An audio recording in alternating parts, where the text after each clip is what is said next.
Welcome to the Iron Direct Primary Care Show. This episode features Randy Peace, an Iron DPC member extraordinaire. Faced with an incurable death sentence decades ago, he threw himself into the research before the internet as we know it existed.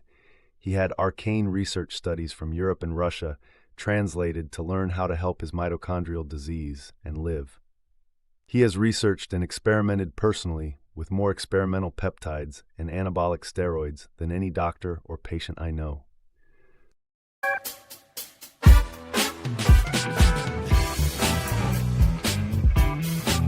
feel like I should have like some Cavassier in my hand. And Well, we do have Diet Coke. well, hot damn! I brought water with electrolytes. You're hydrated. So welcome to the show, the Iron Direct Primary Care Awesome! Show. Thanks for having me. We have Randy Peace. I think he's the most one of the most interesting people I know.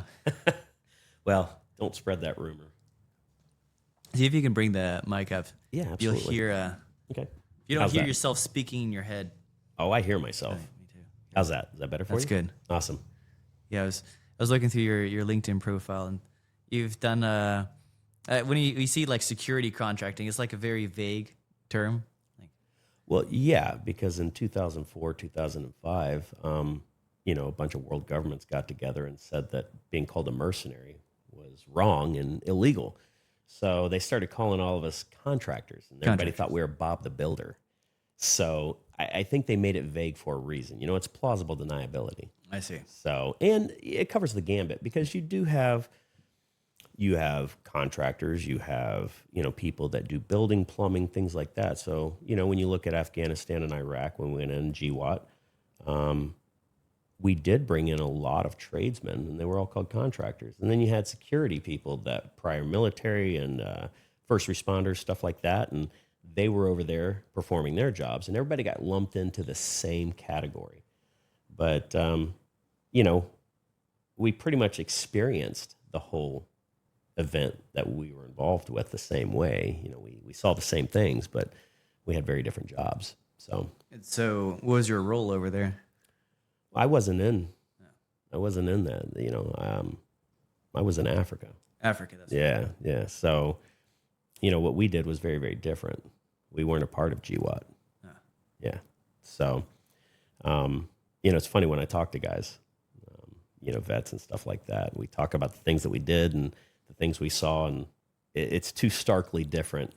It's a contrasting view, and if you ask people how many sides are on a box, no matter what their answer is, it's still just a viewpoint. And even guys that I worked with, we would often have very different views of the things that we did and the things that we saw and the effect of our involvement, things like that. So I think that's always the important part to remember is, we live our own life, we experience it in our own way. And though we're all a part of the same event, we usually don't view it the same. What was Africa like? Well, the whole country or the whole continent kind of smells like burning tires and rotting flesh. But it's a world of contrast. It's you have some of the most fascinating historical sites that you can't even research. Like the Leopard Man of Sierra Leone. It's just this giant face on a cliff, and it gets blocked out on Google Earth, at least that I've found, and you can't Google it. And it's, the locals say it's been there for over 250,000 years. They say it's the face of the God that created them. And whether it is or whether it isn't, this is a very important site to them. And, there's a lot of other details about it, but it's just for one, we look on a map and we kind of think of Africa being this, it's just a landmass. But it's the size of like 3 or 4 continents and like 11 countries put together. It's massive. It is a absolutely mind-alteringly big landmass. And it's as different from north to south as it is east to west. And you go from civilization to backwoods. And you got so many misconceptions and misunderstandings about the people there because we think of progress and what they often think of as culture and the past. And they live by that. And you have these very old groups over there, like the Dogons. And the Dogons are fascinating. I mean, they really, really are. They, when they first started to come in contact with them, they thought it was very simple, that they had a very simple hierarchy and structure. And when somebody finally thought we should probably spend a few years, get to know them, it turned out it's a very complex society. And they're very old. And they had knowledge of things that we're just now discovering. They knew that Sirius, or the Sirius star, had 3 stars in the system. One you could see, which they have no idea how they knew about it, because you can't see it with the naked eye. You have to have very, very strong telescopes to see Sirius. And they knew there was Sirius B, which we can't see even with a telescope because of the fact that it doesn't emit a light source that the human eye can see. And then they knew there was a 3rd Sirius star that science is just now starting to understand. And they say that the gods that created them, these beings that came through portals and stuff, this is their story, and it's crazy. And, you're wandering around and you're meeting people and you realize that everything we've been taught is not really true. Wild. And, it's kind of like the out of Africa theory, and we can argue about that and the merits of it all we want, but it's a 160-year-old story. It's a narrative. And whether the narrative is right or wrong, it's just a theory. And, when they map the human genome, it appears that maybe they got the story wrong. And I say maybe because we'll find out in the future. What's their health like in Africa? Depends on where you go. Again, you can get into some very modern areas. You go into Lagos or Cairo, major cities.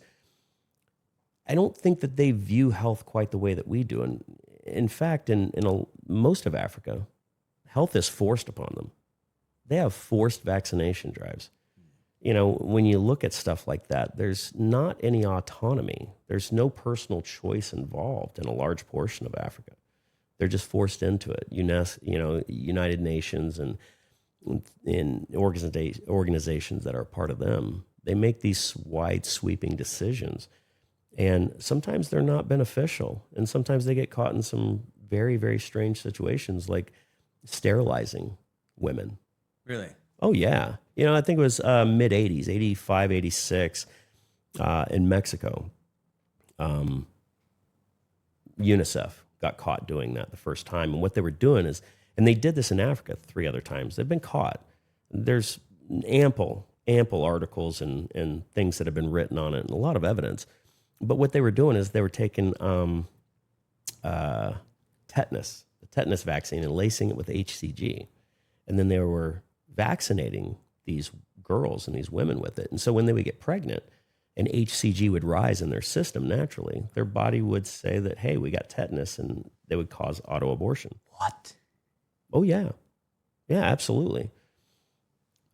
And that really draws into question a lot of events that have taken place over there. When you look at biolabs, like, L'Oreal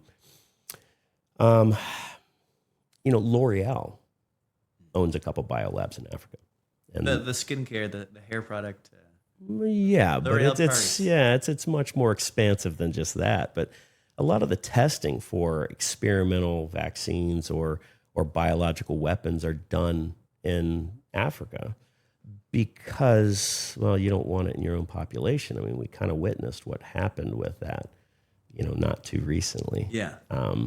So I don't want to, get this flagged on any platform for saying something, but it's just, and then you've got groups like Doctors Without Borders and stuff like that. And I'm not saying that they're a bad organization. I'm saying that every organization that goes into Africa do good. Intelligence agency they embed operatives in there. In the Doctors Without Borders. Absolutely. And so it doesn't take much to understand why in Africa, if you're a reporter or a doctor, nobody trusts you. So when a reporter says, oh, I was on site in Africa and I took this picture, it's like, okay, well, what 15-year-old boy did you pay $20 to go take it? Because you were likely still in your room at the Marriott. So it's a world of contrasts. And I find that, most Africans were very, very warm, very happy. But it's just a different life that they live. And it's a different culture. They have a different viewpoint. They've been around a long time. And you can't expect them to view the world in our light. Yeah. And I think that's the mistake that especially most Americans make, is that we expect that the world is just like us. How bad was malaria over there? Well, I don't care where you go. Malaria is always bad. But evolutionarily, I think they developed sickle cell trait to protect themselves against malaria. Yeah. But listen, there's things that are far worse in the dirt than malaria. You have diseases that literally nobody's ever heard of. You have a version of yellow fever that can't even be treated. So it's, and I think a lot of that calls into question, is this a natural process, or is this something that's instigated and facilitated by world governments? And that's a question that other people have to answer. I don't know. So that brings me into my other question, is your experimentation with mitochondria. Mm-hmm. And because you've done every peptide more than any other person or group of people I've known. You've tried every medicine, repurposed drug out there for mitochondrial health. Yeah. So I think that'd be very interesting to our viewers, because your insight into mitochondria is personal, because everything you try, you feel. Yes. In all honesty, some things have had a good short-term effect. Most things have not. The thing about peptides is that it's definitely it's an exploding field. I think the Russians were probably onto it first with Cavensin peptides, and thank God for that, because we have a mountain of research. Whether we want to believe the research or not, is to be seen. But I think that the future of medicine is along those lines. We're developing medicines and things that are biologically engineered towards a specific genetic trait. And I think that's where peptides really shine. But right now, there's very few, even with anecdotal evidence, that I would say would be worth spending the money on. At the end of the day, for mitochondrial disorders, nothing has worked better than steroids. There's only so many ways to force feed a cell. You're dealing with a lot of complex issues, liposomal layers and whether or not the cell, goes through autophagy and stuff like that correctly. And when it does and it reproduces, well, now you have more damaged DNA. Mm-hmm. And that's really the challenge, is that the natural process of the body that you're trying to instigate cause more problems. That's a pretty radical suggestion, is that for mitochondrial health, anabolic steroids are probably the best thing.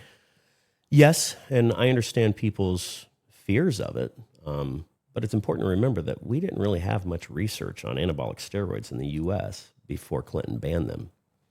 And I think that really did us an injustice.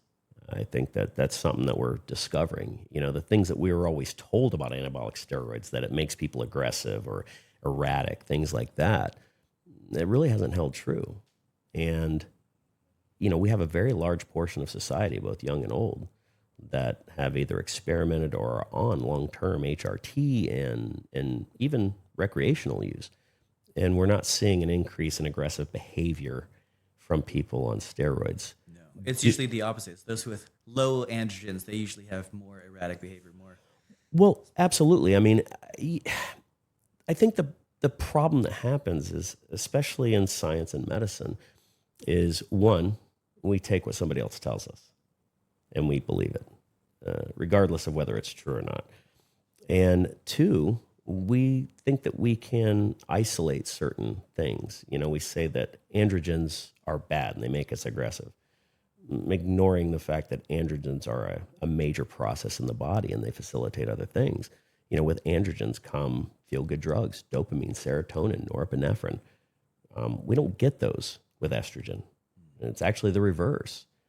Estrogen, it suppresses a lot of those. Cortisol is higher when estrogen is higher. And so we have things like prolactin that are going to block dopamine receptors. And so the processes in the body that would normally regulate us, they get bypassed and they get shut down. And every day we're learning that some new research has shown us that what medicine thought was a rule is no longer true. Things about organs and tissue, things like that, It's a fascinating field, and I think that peptides are, if not the future, I think that they are the catalyst to the future. And so, yeah, I've tried everything, because when you have a disease that doctors say they can't treat and they can't cure, and it's life-altering, then you only have one choice, and that's to be your own advocate. And sometimes that means experimentation, even if it turns out wrong or bad. So the thing with mitochondrial disease is there's no known treatment for it. There's no conventional treatment for it. And it's probably underdiagnosed, and I think it's an ever-increasing problem. Probably a lot of patients have mitochondrial problems. Absolutely. Yeah. And I think there's a lot of reasons for that. I think that by and large, we've ignored what causes these issues. And I think that some of them are genetic, but what have we found over the last 15 years? That genetics means very little. Epigenetics means even more. Right. And I'm not a biological scientist, so I'm not trying to debate the merits of any test with anybody. But everything that we're seeing is that electrical processes in the body control just about everything. And if you disrupt that in any way, then things do not behave properly. And mitochondrial disorders are very difficult, because if something is incurable and untreatable, there's no money for research. Right. So, is there progress? Yes, but it's slow. I mean, just think about the fact that up until about 5 or 6 years ago, they said that all your mitochondrial DNA came from your mom. And then at Johns Hopkins, some 12-year-old girl gets tested, and lo and behold, they find that her mitochondria is a mix of her mom and her dad. And so now they have to go back and rethink it. So, as often happens, science makes rules, and then they make exceptions. And exceptions means that your rule is false. It's you can't create a liar's paradox. If I, as a liar, say I'm a liar, then I make myself therefore not a liar. And so we can't say that something is true and not true at the same time. So I think what it shows us is that our understanding of the human body, especially when it gets to a cellular level, is grossly overstated. We're getting there, but I don't think we're there yet. And because they don't understand the function of hormones when it comes to cells and things like that, I mean, they're still arguing whether or not electrical impulse has an effect on cells at all. So, if they can't even get the electricity down, what are they doing with hormones? Because at the end of the day, I think that hormones and all those neurotransmitters, they just facilitate, voltage and amperage. And I think those control a lot of things, pretty much everything. Yeah, if you're a great test subject for these things, because if then something doesn't work, you're like, all right, it doesn't work. Or something works too well, you'll tell me. So give me some of like the top ones that work, and then give me some of the top ones that definitely don't work or are very bad for mitochondrial problems. Honestly, as far as peptides, yes, I have not found anything long-term peptide-wise that helped.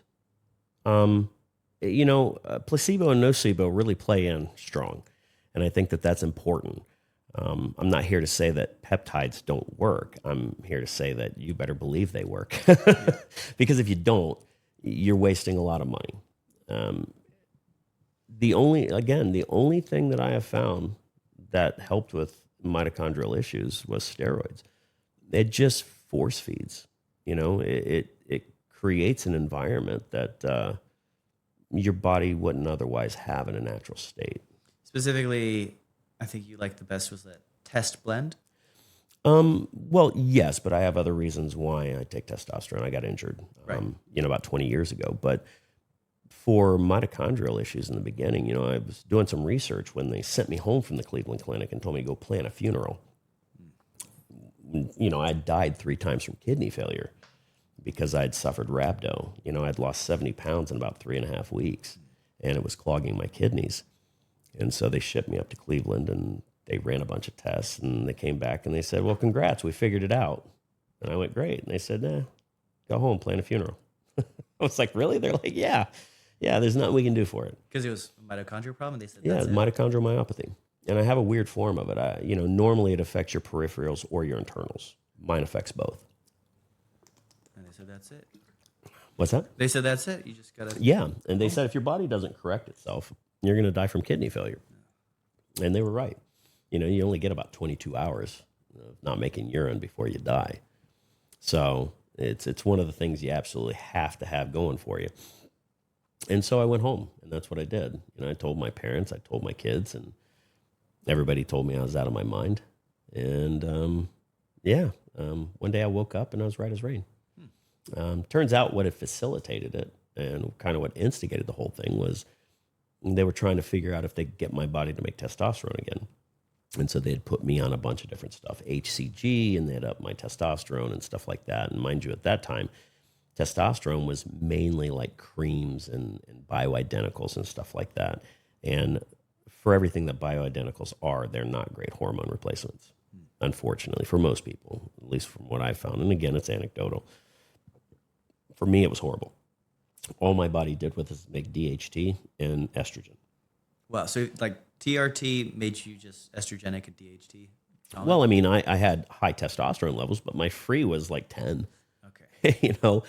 So, my FAs or my FSH levels and stuff like that, everything was off. My body just didn't deal with it well. And I'm a horrible test case because I ruin the curve on every medication. I can't even take things like medications like antivirals. Right, like acyclovir. Exactly, like acyclovir and valcyclovir, stuff like that for shingles. I can't take it orally because my liver metabolizes it wrong and it just causes more problems. So I'm not exactly the person that any drug company wants to use in a trial because I'm the one that's going to be the guy on the back label where you're going to die of anal bleeding and your head will explode and your eyes will end up in space.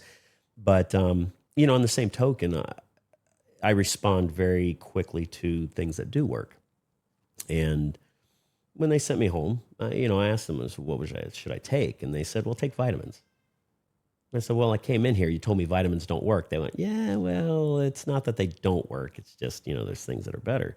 So I went home and I tried mitochondrial cocktails and all that, and nothing worked. And so they started upping my testosterone and put me on HCG and, letrozole and stuff like that. And I got very screwed up. And all of a sudden my test was 2,700 and they panicked and they took me off of everything and my body started to eat itself. And so, some of it was natural and some of it was just a cascading effect of decisions. And after that, I realized that, I loved my doctor at the time. He was great. Dr. Blend, Timothy Blend over on the west coast of Florida. Brilliant man. Great thinking mind. I would recommend him to anybody over there, especially for things that are difficult to figure out. But, I realized that I couldn't expect them to be my advocate. They got a lot of patience. They got a lot of things going on. And what I had wrong with me was not normal. So I started being my own advocate. I started to research overseas studies and stuff like that. I paid a lot of money to have this stuff translated. And I found that in Europe, they were treating what I had with a compound called trenbolone acetate. And I really had no idea how much I should take. So, I went to my doctor and I said, listen, I'm going to buy this on the street unless you can get it for me. And he's like, I would lose my license if I got it for you. So I told him, I said, well, your job is to keep me from killing myself, And he disagreed vehemently. I will say that. He never agreed with it, but it worked. Unfortunately, it worked way too well, and I was on it for way too long because I didn't understand steroids. I didn't understand, what needed to happen with it and how it would affect you. And so I suffered a lot of side effects from it.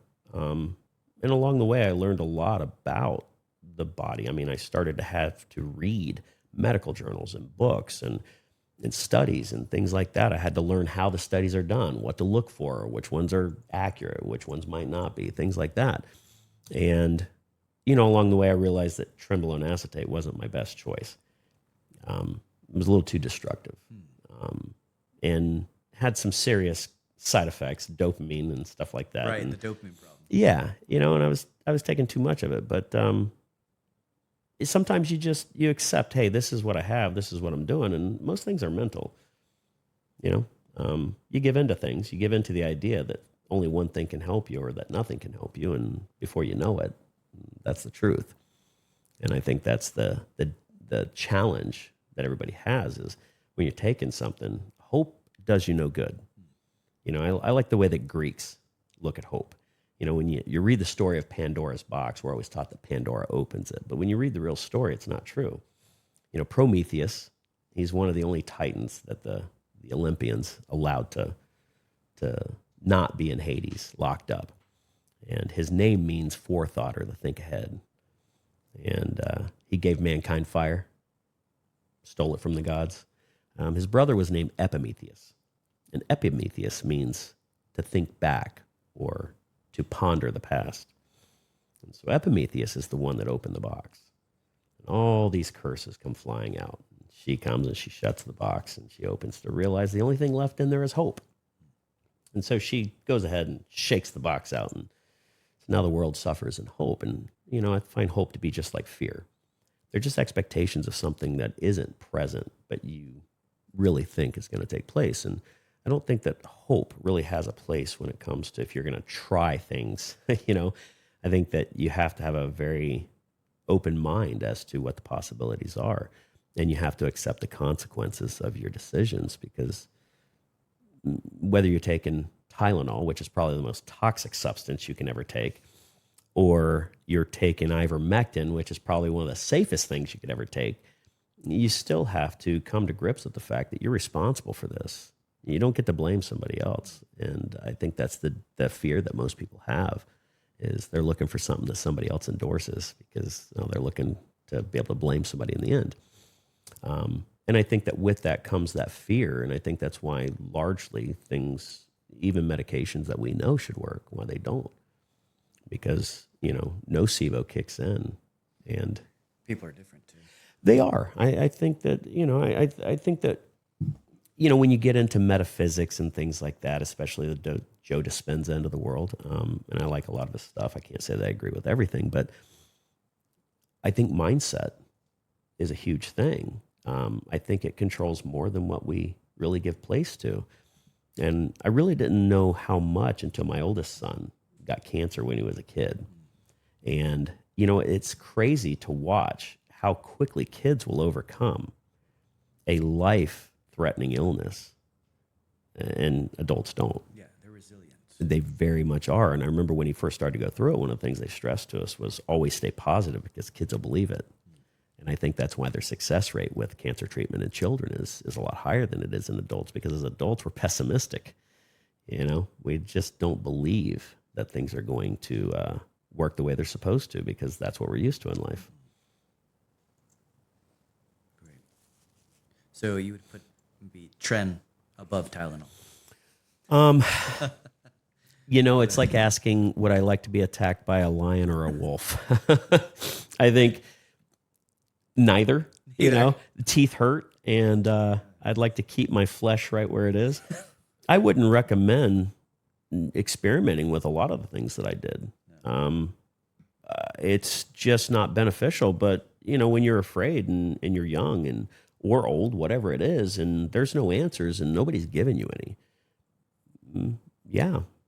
you tend to go down a path that you didn't think that you would go down. You never expected.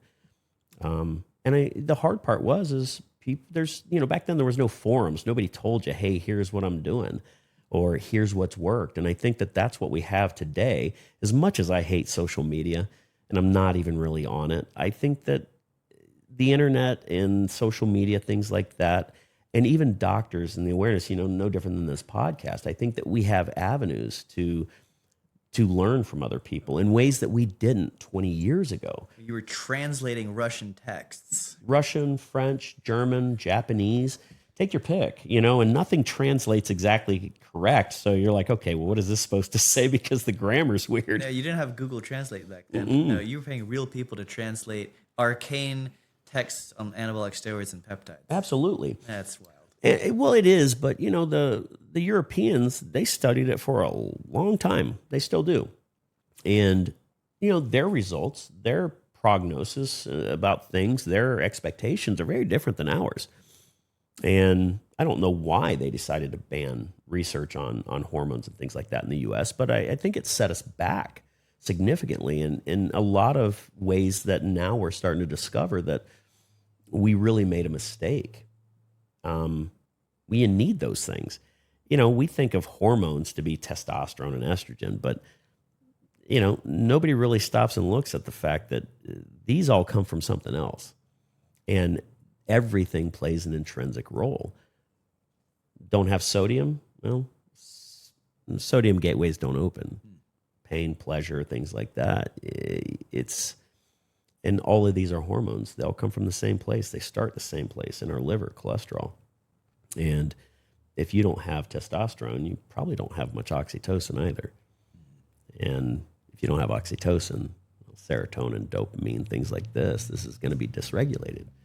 So it's no wonder that we have so many chronic illnesses today. And it's just the way that modern medical science has accepted certain things like cholesterol and hormones and things like that. It's no different than the fascia. You ask any doctor, what's the fascia for? They go, it's out throwaway material. Never mind the fact that most of your nerves are in the fascia. So you cut through the fascia. Well, how does anything communicate? How does it communicate correctly? So I think that there's a lot about the body that we haven't really discovered, especially in medical science. And I would hope that they would at least be open enough to learning it. Yeah, through my practice here, I've learned a lot that how hormones really affect cognition, how people feel, their mental state. I knew this back when I practiced psychiatry, and they wouldn't let me prescribe hormones or even test for hormones. They're like, you need to stay in your lane and just do the SSRI, or you're a bad boy. We got to fire you. Yeah, that's how it was. And I was like, oh, yeah, I can't do this. I need to actually treat people right. Hormones are so powerful in the brain. Absolutely. I mean, it's funny that they still prescribe Prozac. Prozac's one of the number one antidepressants and antipsychotics, anti-anxieties. But when you read the original study on Prozac, they had to actually put back in the control group, the placebo group, to show that it had any effectiveness. Fluoride in the brain apparently does not do anything that it's supposed to do. But you tell enough people it does, and society believes it does, and what happens? Everybody takes it and they go, oh, I feel good. And I'm not saying that Prozac doesn't do its job. I'm saying that in the studies, it didn't do anything. But then you take something like testosterone, and they go, oh, that doesn't affect, mood. But then they turn around and tell you that it causes aggression. It's like, okay, well, if you can't have it both ways. No. I understand what you're doing here, but you can't be the pimp and the prostitute. No. So I think that most things boil down to neurotransmitters and hormones, blood pH, things like this. It's... they taught me that you can't change your blood pH. Really? Oh, yeah. That's drilled into us. So did they explain how the function of things like sodium bicarbonate? Well, yeah, in acute ICU settings. Oh, so it can. Yeah. Yeah, this is what I'm saying. Possibly. Okay, so... That goes in and out of favor. So we can't change our blood pH, and yet people suffer from lactic acidosis. Mm-hmm. They do. Okay, so... When they're dying. Right. Okay, so we can poison ourselves, but we can't correct ourselves. Right. It's an oxymoron. They create liar's paradoxes over and over and over again, and I think this is what blinds science in general and the medical profession, is they believe things absolutely. Right. And I think that one thing that anybody that has paid attention and learns is that if there is an absolute, it's that there's no absolutes. There's no absolute. It's crazy. Like in the ACLS protocols, like bicarbonate will be a hot thing for a couple of years, and that's junk. We don't use it anymore. So it just depends on the year. Sure, of course. But if I take too many antacids, what happens to my body? Well, you're going to suppress your stomach acidity for one. And it's going to do what? My blood pH rises. And this becomes dangerous. If my blood pH rises too much, it stops my heart. And if it drops too much, my lungs don't work. So if potassium being released from my muscles because I'm suffering rhabdo, cycles through, and they have to give me a massive shot of insulin to force it back in my muscles so it doesn't give me a heart attack. Right. Then what else? I mean, what do they think? Your intestines don't filter all this stuff out. So if it's cycling through your bloodstream and your global levels of potassium reach too much, I mean, it's the same reason why they tell you not to take certain types of calcium and things like that. So if it's good for the goose, it's good for the gander. And just because they don't catch it in a particular test, they don't believe it's true. And that's fine for them. But the reality is the science and you know, the reality of things, the truth of things, what people experience in everyday life just doesn't coincide with what they believe. And I think that that's where the disconnect takes place. And I think that's where the large portion of the mistrust in the medical field takes place, is because I don't believe that truth and honesty are a universal concept. We all live our own life. And so what one person believes is true isn't what another person believes is true. And if a person believes enough that something is taking place, there's no convincing them otherwise. And I think that the body responds to that stuff. You know, all these things they facilitate something. And, you know, if what we eat can cause high cholesterol and it can cause high insulin, now what? Blood pH can't be affected? I completely disagree. And that's fine. And a lot of medical professionals will go, yeah, but you don't have a medical degree. And that's cool. That's no big deal. But you're a good science experiment. But I wanted to talk to you about, tell me how cold therapy affects your mitochondrial health. Well, you know, from what I've seen, the cold actually causes your mitochondria to work harder. And it's something I think that they've struggled to understand, because things are supposed to slow down in the cold.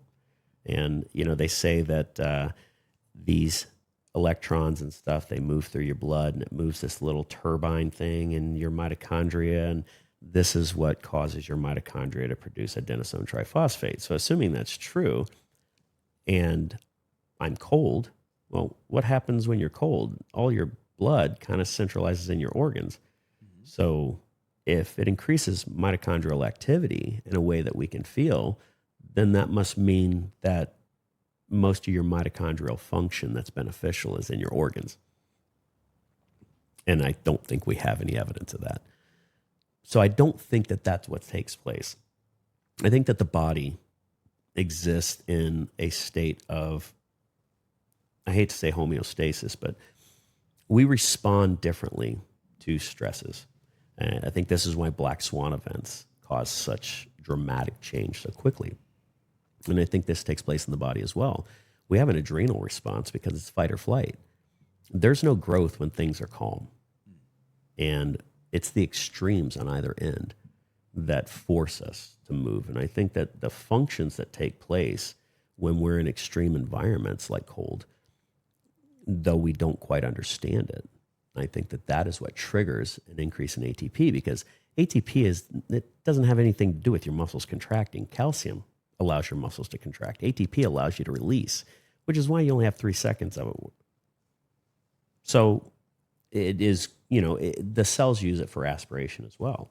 You know, they release toxins, I think, through ATP.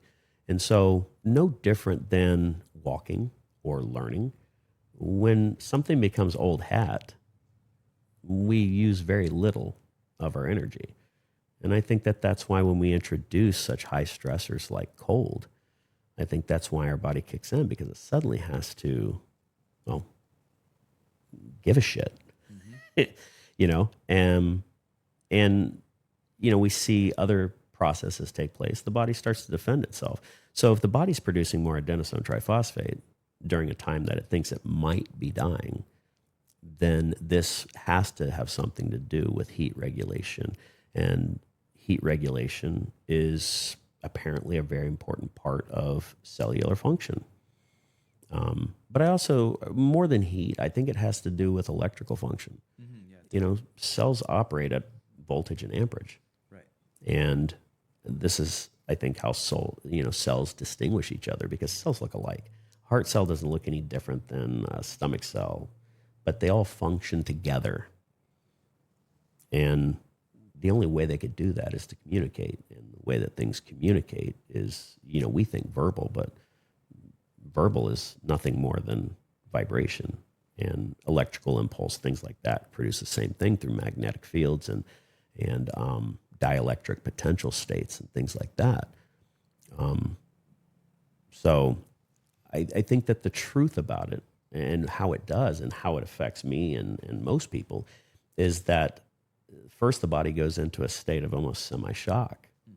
And I think somebody that has researched this very, very well and extensively is Wim Hof. And what Wim Hof has shown is that you can control your body temperature with breathing techniques. And what does that breathing technique produce? It produces stress. And those stresses, because the body thinks it's dying in a way that cold isn't influencing, releases endorphins. What are endorphins? They're neurotransmitters. So I think that the answer is really found in those types of practices. And I don't think it's a matter of spooky science. I think it's just a matter of function. And for people that have mitochondrial disorders, this is why higher altitudes lower oxygen, believe it or not. And that's counterintuitive. That is counterintuitive. Exactly.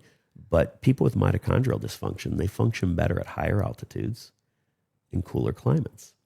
So everything that should decrease function in the body causes your body to function better in that scenario. And so if we just look at it from a base level, what we're really looking at is it's the tolerance levels. Your mitochondria feel best when you're in the freezing cold plunge bed. You don't touch the sauna. I don't, because my body reacts poorly to heat.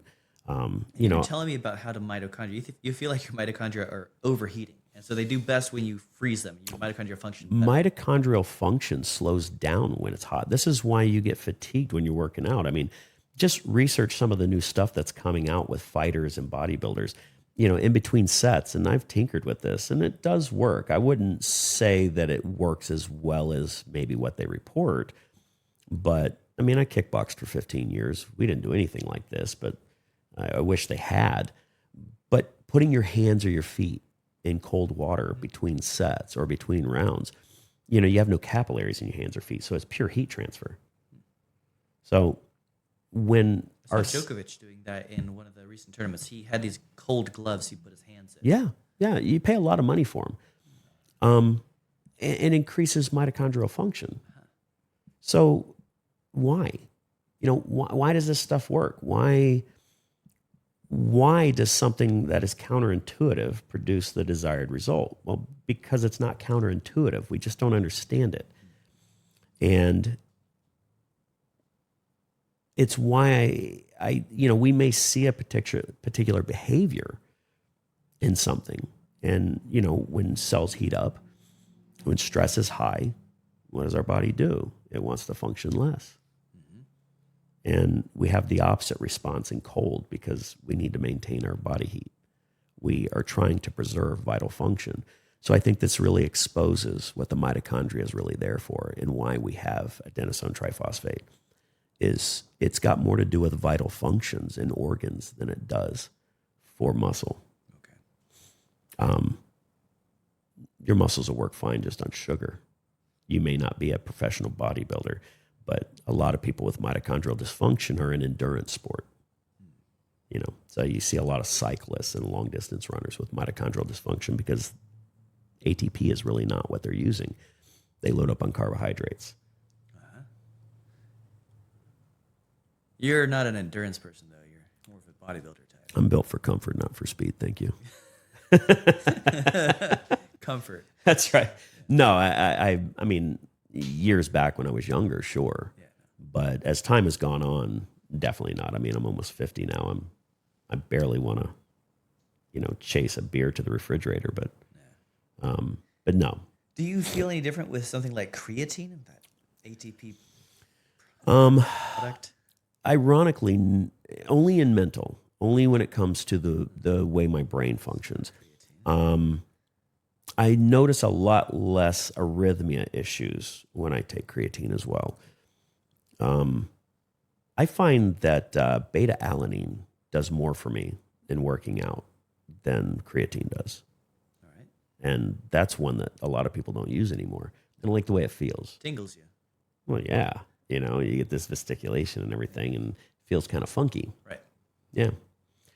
So I wouldn't say that I find a lot of benefit with working out from creatine. But like the mitochondrial benefit? No, but I think I'm spoiled because of other things. Right. You know, I can't say that it doesn't help. But again, you know, if you're low on ATP, your cognitive functions decline as well. Yes. You know, your eyesight gets poor, your heart doesn't function correctly. Your body starts using more calcium to try to facilitate, you know, muscle contraction and things like that. But where it's going to struggle is always in releasing that muscle. So this is really by and large where the fatigue comes in. And now you're looking at lactic acidosis and you don't have the proper amount of ATP and things like that in the byproducts. Well, then you're not converting lactic acid into lactate. And what's lactate? It's a sugar. So the body's compensating even there for the lack of adenosine triphosphate, which is why creatine works. And this is why sodium bicarbonate works. What I find more effective for my mitochondria and for working out is drinking sodium bicarbonate before I work out. Okay. Other things you've tried, you once tried injecting NAD. Didn't go too well. No, I don't find a lot of benefit from NAD. I don't know why. Any effect that it had was very short term, but the side effects that I had from it were a little higher. And it's side effects that most people don't suffer from. So, you know, my issue doesn't seem to be from a lack of NAD production, which is ironic. It is a mitochondrial issue that doesn't benefit from NAD. I know. There's a lot there that I don't really understand. I don't know, but yeah, I don't. For me personally, I don't find a lot of benefit from NAD. It actually makes me tired.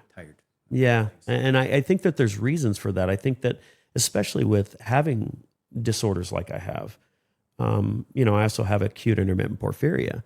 And so it attacks my organs, my nerves, things like that. You know, I think that often what's overlooked, and so many people today say, oh, I have ADHD, and doctors say, oh, you know, you're attention deficit. Well, this is, you know, looking, you know, the DSM-5.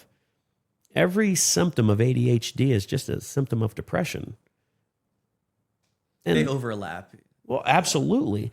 But how do you treat depression? Well, it depends on what form of depression you have. When I worked in psychiatry, usually the diagnoses were coinciding. Everyone who had depression had anxiety, usually had ADHD, and oftentimes had diabetes. Sure. It was like all four. Yeah, insulin resistance is something I think that is often overlooked, but now we're starting to see that maybe this is one of the major causes of things like mental decline and things like that. You know, you're talking about one of the, well, you can't live without it.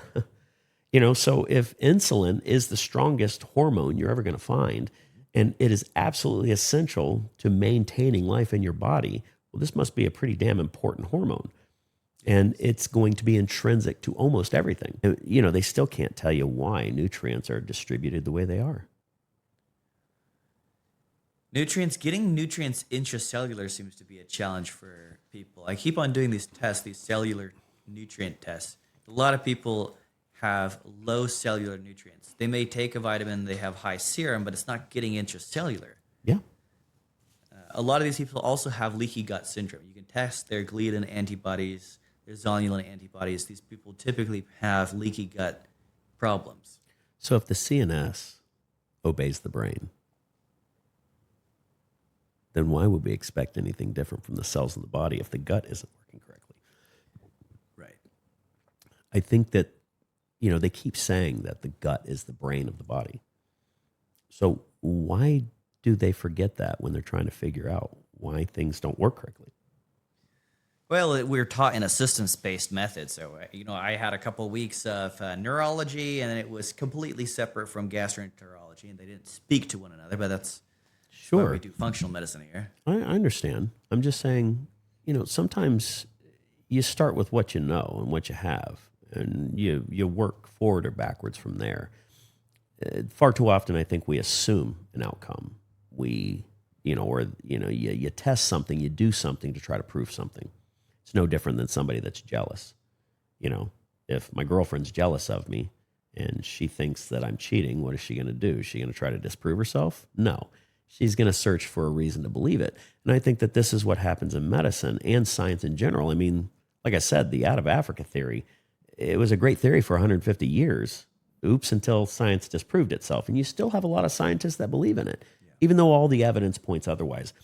And it's confirmation bias. I think Plato really explained the problem and the allegory of the cave. We're all locked in this cave, chained up to what we think is true. And life brings us to a place to where we have to explore really what the truth is in its own timing. And we can't force that upon people. And I think the smarter we are, I think the more difficult that is, because we really think we have a firm grasp of reality and the truth, forgetting that truth is very subjective. And, I think that modern medicine is going to benefit from having less influence from those that are looking for desired outcomes. Oh yeah, 100%. I don't fault modern practitioners for the way that they believe or the things that they do or teach. I think there's a lot of reasons, and I'm not even going to go into the financial reasons, because I think at the end of the day, finance is just one aspect of it.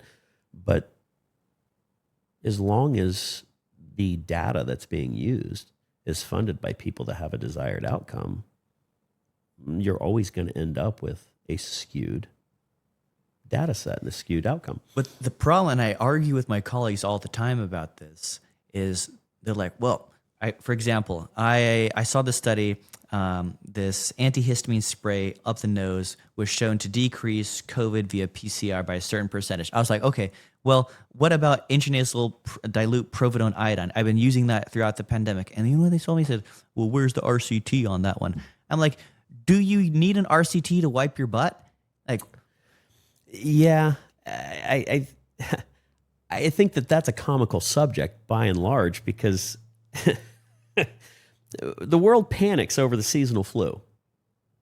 And look at any beta coronavirus. What's the infection rate? Probably universal. Like, everyone's going to get it. Right? 18 to 22%. Like, according to PCRs, or? No, based on all medical data we have, based on the World Health Organization, the CDC.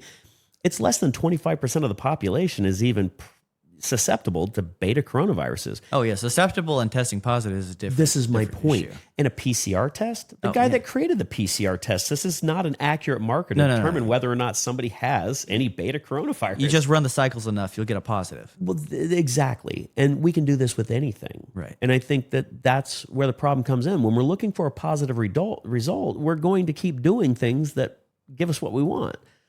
And it doesn't matter what we try to rationalize after that.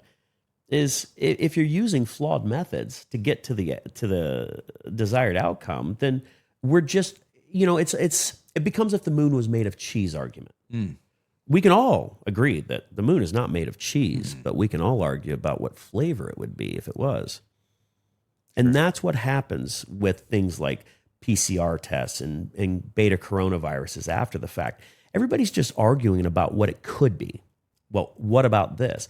I don't know. If if you want to play the what if game, I think it's important to remember that if frogs had wings, they wouldn't bump their ass every time they jumped.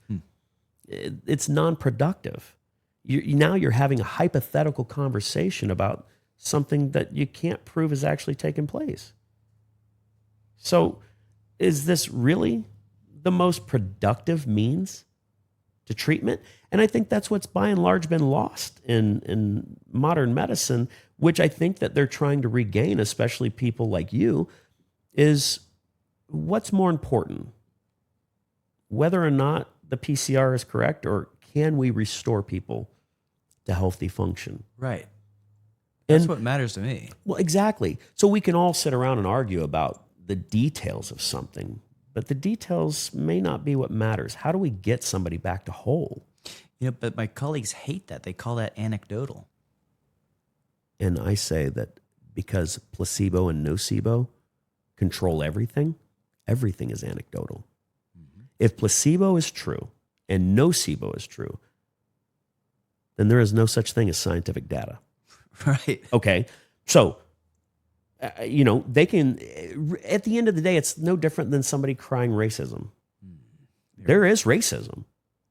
And it's no problem pointing it out when it happens. But if you're using that as your hypothetical question to try to end an argument, then are you really concerned with what's best for your patients or discovery of the truth?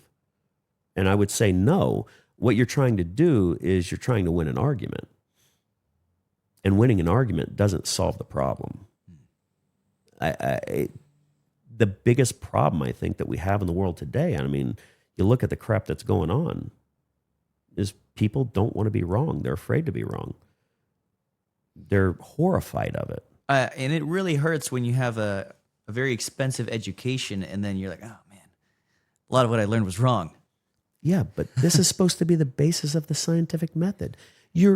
How are you going to say that you're a scientist in any way if when you go to bed you go, Jesus, I hope I'm not wrong tomorrow? How do you grow? How do you maintain any positive relationship in your life if you're the one always right? Again, when they're not right, they're just confidently wrong. Confidently wrong is most of the medical population. And I think that most of the population, especially the ones that are not baby boomers, we've come to the conclusion that we've got to be our own advocate. We're not trying to challenge somebody's intelligence, but Jesus, man, I'm living this life, not the doctor. Right. So if you're telling me to do something and I'm telling you, listen, dude, this is giving me blisters in all the wrong places, I don't want you to look at me and go, well, there's a lot of ways you get blisters. I want you to stop and take a minute and try to figure it out. I get that if I have the sniffles or a cough, I could throw a dart at the board and there's 100,000 reasons why it could be. But maybe let's work together, listen. And I think that that's one of the ways that medicine is changing, but maybe not quick enough. Not quick enough. So I work with this group called Chronic Disease Prevention and Management. You've been in some of the calls. And the founder, Dr. Halasta, he says the way the medicine has to go forward is you have to go back to the mechanism of action, the pathophysiology. Then you can look at the drugs out there and you can maybe repurpose them, even old forgotten drugs. I mean, there's perhaps 500,000 forgotten or known drugs out there. Look at them, look at the mechanism, see how you can repurpose them and use N of 1. Every person is an individual. Yes, it's anecdotal. Maybe you can have some vague guidance from an RCT if it's somewhat decent. But to sit on your pedestal of RCT is everything and dogma, that's not bringing us forwards. No. How can it? If you want people to view you as God, well, you better be able to deliver. And if you're never wrong, if you're omnipotent, all-knowing, and all-powerful, I expect a steak dinner at the end of the night without having to pay for it. I mean, I've given a lot of tithes in the past of my life, so I'm happy to meet God. I really am. But I guarantee it's not the guy sitting behind the desk still working for a living. It's just a personality conflict. The steak dinners, that's what Big Pharma likes to take me out to steak dinners. Well, maybe I should get involved with medicine then, because I love steak. I think at the end of the day, really what it all boils down to is whether doctors want to argue that something is anecdotal or not, it doesn't matter. We look at ourselves in the mirror every day and we tell ourselves things like, you're smart, you're beautiful. I mean, this is what our parents did. If they didn't do it, then we say we had a bad childhood. And psychiatrists and psychologists say we were damaged. So why does it not matter what your patient thinks, what they're going through? Where did we lose compassion? When did doctors become law enforcement in the medical field and not civil servants? Right. And That's a real question. Their law enforcement of these guidelines that have been set forth by the revolving door of these big pharma reps that certainly get on the FDA seat. Exactly. That's a good description. They are law enforcement. I never thought of it that way. Well, I mean, listen, when we were growing up, it wasn't called law enforcement. It was called public servants. And it changed. And it became militarized. And we can, have another conversation another day about, how that happened in the 80s and everything. But the reality is that you can't, like I said, you can't be the pimp and the prostitute. If the doctor wants to be God and he wants to be right, well, damn it, you're going to take the blame when something goes wrong. And if you don't want to take the blame, then maybe take the position that every client, every patient is unique. And you don't have all the answers. And it's okay to say you don't have all the answers. People will accept this. I mean, I'm in sales and marketing. One of the things that I do first is I put the negative out there because people can handle it, assuming that your audience is too stupid to come to a fruitful conclusion in their own life is probably one of the most disrespectful things that you can ever do. And I think that that's where medicine needs a biggest change is it's okay to say, I have no idea, man. I don't know what's going on with you. You got some crazy stuff, but we'll figure it out. Because at the end of the day, that's what people want to hear. We'll figure it out. There's a lot of reasons to panic.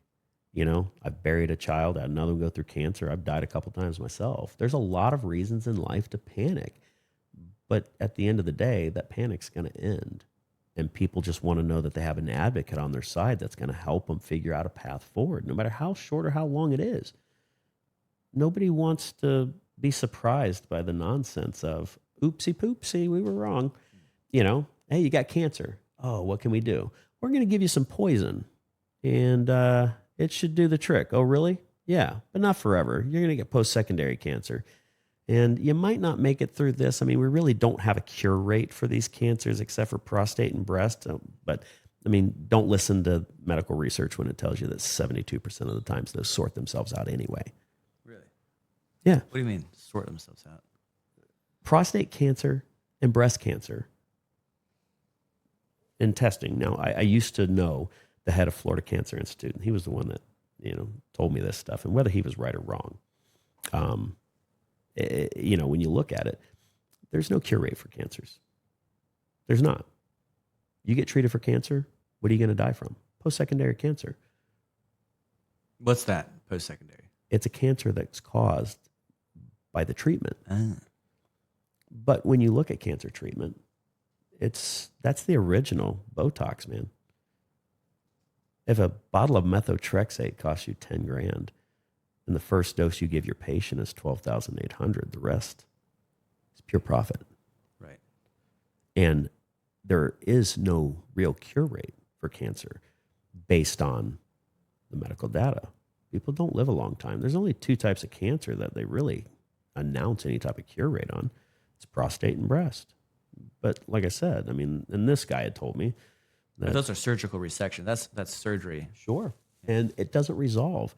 And then look at the other problems that come with it, and they look at genetics. They go, ooh, you have a genetic precursor to cancer. They don't tell you that less than 4% of your DNA is involved. And it's a fractional part of that they claim is a genetic precursor. It doesn't follow the rules. Nothing does. The rules that they thought, it's just, again, modern advancements. They did the best they could with what they had. But when they make it out to be a rule is something that stands. And what we're finding is that the rules are broken over and over again by medical science itself. And I think that that's why the approach needs to change. Being open-minded doesn't mean that you have to throw caution to the wind. But if medical science wants to be taken seriously, no different than politics and religion these days, you better start preaching the right Messiah. Right. Very good. And I find all three of them to be intrinsic. They want all your money. They're going to tell you what to do. And if you're not careful, they're going to kill you in the end. And that's the scary part. So it's a buyer beware world that we live in. And, I think that people are wise to do their own research, and I would say that there are definitely a lot of peptides out there that have a lot of great anecdotal evidence. BPC 157, TB 500, even GLP 1s.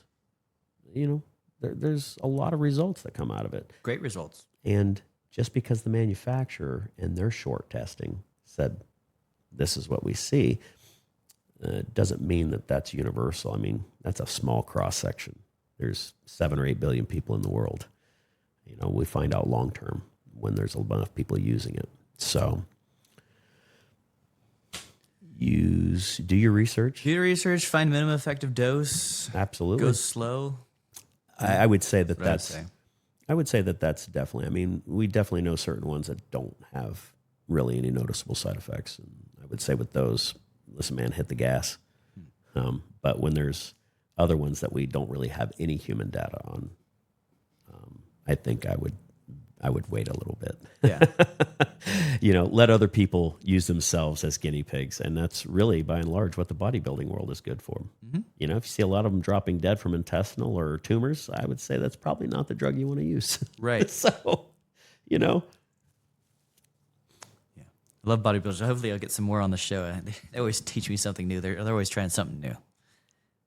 Absolutely. And again, I think that they have their finger on the pulse of certain things. And I think that having their perspective and their experiences, I think it's invaluable. So that's fun. Well, very good. We'll end it here at an hour and 17. I think that was insightful. It was fun. I appreciate you having me on. All right, cool.